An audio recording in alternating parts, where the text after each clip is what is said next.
evening. It has been said that success is a journey, not a destination. For the 1991 Runnin' Rebels, the road to the Final Four has surely been a journey, but it seems the Indianapolis site will not be the place for a repeat.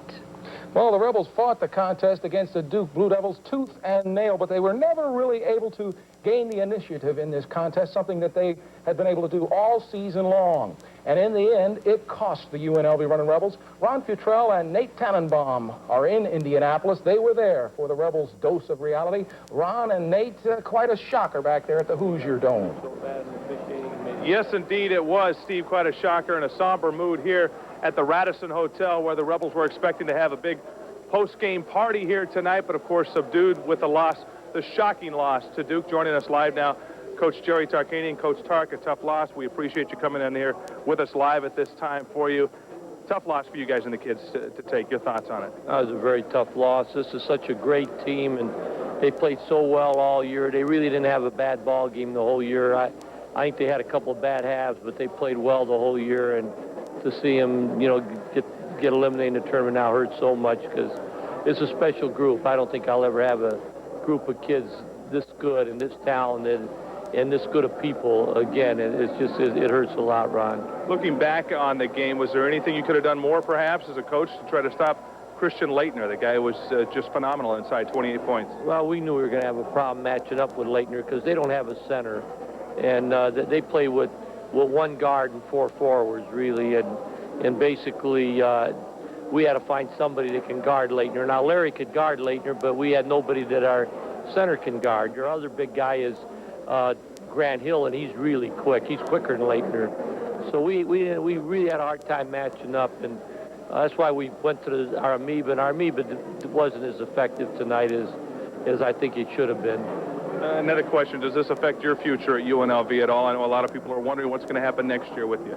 No, I plan on being back at UNLV, and you know, we have a good group of kids. They're not going to be as good as this group, but I think they're going to be very, very good. And I think that the kids that sat on the bench this year, the H. Waldmans, the Elmore Spencer, Melvin Love, Everett Gray, Bobby Joyce, those are all talented kids, and I think they learned a lot because I think they had somebody great to relate to. They can relate to Larry and Stacy and Greg and see what you have to do to be really a good player, because I think that's the toughest thing for young kids, really understand how hard you have to work to be successful. All right, Coach, thank you very much for joining us here live tonight. Congratulations on a great season. 35, 34-1, an incredible season. Thank you, Ron. All right, I know at some point Coach Tarkanian and the rest of the Rebels and the fans will look back on this season.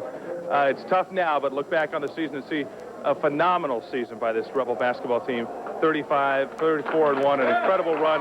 Coach Tarkanian getting a hand of congratulations here from the fans. Nate, again, still subdued, not what everybody expected tonight. Yes, you're absolutely right about that, Ron. We were here at the hotel at the end of the game, and as the buses of the fan loads arrived from the game, and the mood certainly was a somber one as the fans arrived.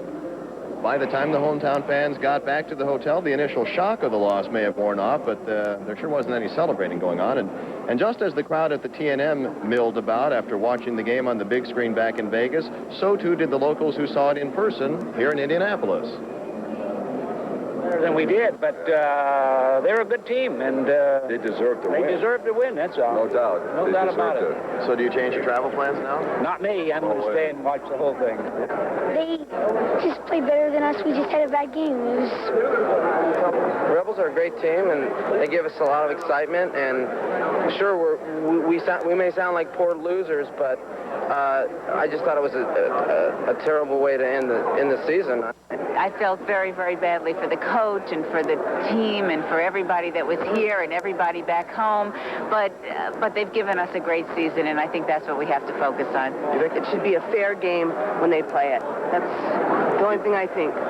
That's the only reason Duke beat us. The only way. This just wasn't meant to be, obviously. I think that the fans will continue to show UNLV's basketball team just how much we are behind them and support them even after things don't go our way. All right, there you have it. Those were some of the comments, and we'll have a little bit more, right, Ron? We're going to have more in sports. A quote from Mike Krzyzewski in the news conference afterwards, the Duke coach. He said he was very impressed with the Rebel players, how they were winners in defeat. And he said they showed a lot of class after the game, congratulating the Duke players, and really showed a lot of class. And Mike Krzyzewski mentioned that, and I think that says a lot for this team, because we didn't know how they were going to react to a loss. Yeah. And they did act with a lot of class in this defeat, and that means a lot. I've also heard, Ron, that the Rebel Banquet is still on for Thursday, and tickets are still available. We'll have more during weather and during sports. And in sports, more comments from the players and post-game interviews. We'll see you then. All right, thank you, gentlemen, and we will, of course, be going back to you. Thanks, Stephen. We'll see you a little bit later.